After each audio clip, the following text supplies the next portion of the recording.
Isinagawa na ng Hyundai Heavy Industries ang launching ceremony sa unang HDF-3200 frigate para sa Philippine Navy ngayong ika-18 ng Hunyo sa Ulsan, South Korea, na kinumpirma na rin ng Hyundai Heavy Industries na ito nga ay may pangalang BRP Miguel Malvar, at may hull number na FF06. Kumpirmado ring may mas maraming air defense system launchers ito, kesa sa dating proposed design nito, na may 16 cells lamang. Wala mang naunang kumpirmasyon mula sa MBDA ng France, ngunit makikita sa larawan ang mga VL-MICA launchers, na may 2x12 cells configurations. Sa paggamit ng Philippine Navy ng VL-MICA Air Defense System, na isang short-range air defense system, ito ay nangangahulugan, na ang mga barkong ito ay hindi intended para sa anti-aircraft warfare, o ang tinatawag na AAW. Bagkus, ang mga vertical launch system nito ay para lamang sa depensa sa kanyang sarili, at hindi ito makakadepensa ng malawak na area, tulad ng isang buong naval fleet. Ganun pa man, dahil meron itong allocated space para sa future upgrades kung nanaisin ng Philippine Navy, nadagdagan pa ng hanggang 8 VLS launchers, na pwedeng karagdagang 8 air defense missiles, o 8 anti-ship and anti-surface missiles. Kung nais ng Philippine Navy na i-upgrade ito sa AAW o anti-aircraft warfare, ay pwede nitong gamitin ang allocated space para lagyan ng longer range na vertical launch system, tulad ng ang famous na Mk-41 VLS system ng Lockheed Martin, kung hindi maapektuhan ang stability ng mga barkong ito.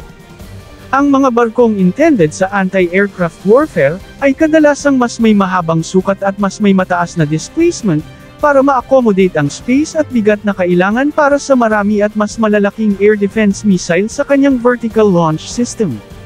Sa main gun naman ng mga Malvar class na ito, ay gumagamit din ito ng Otto Melara 76mm Super Rapid bilang main gun, katulad ng kanyang mga kapatid na mga Jose Rizal class. Hindi na ito nakakagulat, dahil dapat lamang na merong commonality ang mga equipments ng mga barko hanggat maaari, para sa mas mabilis at mas mahusay na logistics system ng Philippine Navy.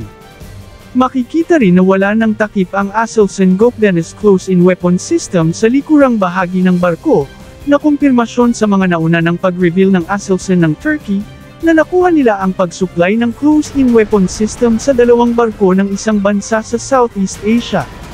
Isa itong kumpirmasyon, na officially, meron ng close-in weapon system ang Pilipinas, sa unang pagkakataon.